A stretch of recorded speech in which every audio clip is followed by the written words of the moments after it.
इस वक्त की सबसे बड़ी खबर पटना से आपको बता दें, जी हां, मुख्यमंत्री सचिवालय को बम से उड़ाने की धमकी देने के मामले में गिरफ्तारी हुई है। बड़ी सफलता मिली है टीम को और यह गिरफ्तारी कोलकाता से हुई है।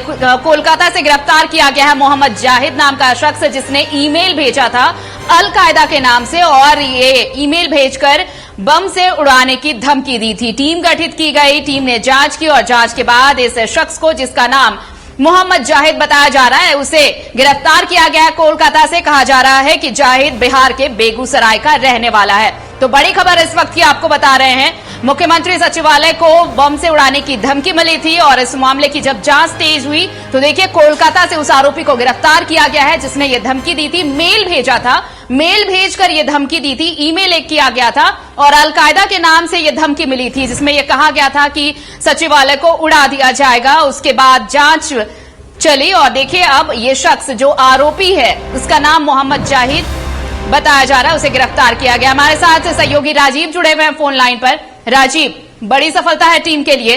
अल-कायदा के नाम से धमकी भेजी गई थी, एक ईमेल भेजा गया था जिसमें सचिवालय को उड़ाने की धमकी मिली थी, लेकिन टीम ने बहुत जल्द उस शख्स को गिरफ्तार किया। और क्या कुछ जानकारी है इस मामले में?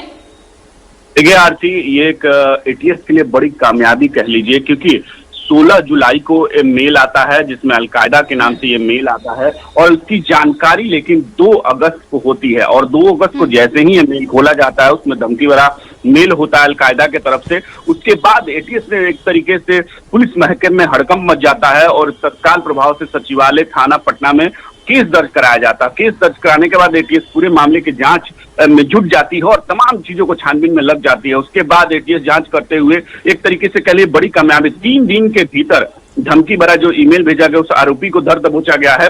ये कोलकाता के वर्धमान से कहा जा रहा है कि इसको पकड़ा गया है। वहां वो दुकान चलाता था और ये कोलकाता में रहकर ही वहां रहता था और एटीएस एक तरीके से बड़ी कामयाबी और तेजी से जो ये काम किया उसके बाद ये पकड़ा गया है, तो एक बड़ी कामयाबी के तौर पर। लेकिन एक बात जरूर है कि जो ये गिरफ्तारी हुई है और ये मोहम्मद जाहिद नाम है, बेगूसराय जिला का रहने वाला है और इसमें ही मेल एक तरीके से अल-कायदा के नाम से मेल किया था। एटीएस ने इसको पकड़ लिया है और एक तरीके और जो जिस तरीके से जब मेल आता है और मुख्यमंत्री सचिवालय उड़ाने की जो एक तरीके से धमकी होता, कहीं ना कहीं पूरे जो पुलिस महकमा है बहुत बड़ा एक तरीके हड़कंप मच जाता। पुलिस की मुख्यालय मुख्यमंत्री का है और जहां से पूरे मुख्यमंत्री काम करते हैं पूरे बिहार के लिए और वहां बैठते हैं और उस तरीके से उड़ाने का कोई धमकी बड़ा मेल आता है, वो भी 16 जुलाई को मेल 2 अगस्त को खोला जाता है, सरकारी मेल पर आता है। तो एक बहुत बड़ा पुलिस के बाद चुनौती भरा हो जाता है कि कैसे ये मेल को पकड़ा जाए और कहीं लेकिन 3 दिन में ये एटीएस ने एक तरीके से बड़ी कामयाबी करते हुए जो आरोपी है जिसने भेजा था मुख्य आरोपी उसको पकड़ लिया था। मोहम्मद जाहिद बेगूसराय जिला का रहने वाला, वही वो वर्तमान कोलकाता में रहता था और एटीएस एक तरीके से छानबीन करते उसके पास पहुंच जाती है और ये दुकान चलाता था, वहीं से उसको दबोच लिया गया और बाकायदा एटीएस के द्वारा उसको बिहार लाया जा रहा है। उससे पूछताछ चल रही है, सभी मामलों की कैसे मेल किया, क्यों मेल किया, तमाम चीजों की जो है छानबीन चल रही है। आरती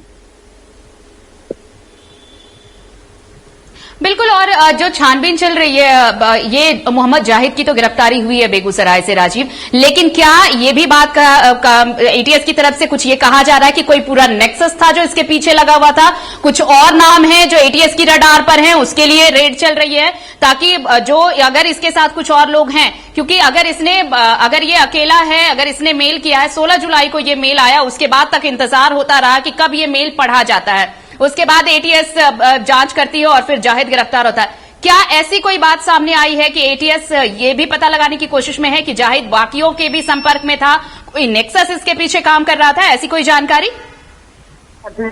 एटीएस सभी मामलों की जांच कर रही है, जैसे ही केस दर्ज हो जाता है वो तुरंत एक्टिव हो जाते हैं और ये जाहिद गिरफ्तार होता है। अभी फिलहाल यही खबर है कि जो जाहिद ने ही मेल भेजा था, अब इसके पीछे कौन है, किसके नेक्सस है, क्या है, इनके पीछे कौन कौन, सभी की जांच चल रही है। एटीएस बाकायदा पूछताछ चल रही है, लेकिन एटीएस की तरफ से कोई ऑफिशियली नहीं, क्योंकि देखिए ये मुख्यमंत्री सचिवालय से जुड़ा हुआ मामला है तो अभी भी कोई पुलिस महकमे में बोलने को तैयार नहीं है। लेकिन हाँ, फिलहाल ये है जांच कर रही है, सभी मामलों को जांच कर रही है और क्योंकि एक संवेदनशील मामला हो जाता है क्योंकि मुख्यमंत्री से जुड़ा हुआ है और उस कार्यालय से जुड़ा हुआ है जहां से वो सब कुछ बिहार के लिए देखते, तो उसी को लेकर एटीएस पूछताछ कर रही है। वो बर्धमान से पकड़ा गया है, उसको अपने एटीएस अपने कब्जे में रखे हुए और बाकायदा उसको बिहार लाके सब चीज पूछताछ होगी। क्या कर रहा था, क्यों कर रहा था, इसने मेल क्यों किया, ये सभी चीजों के जो पहलुओं पर जांच है उसकी एटीएस पता लगाएगी। आरती,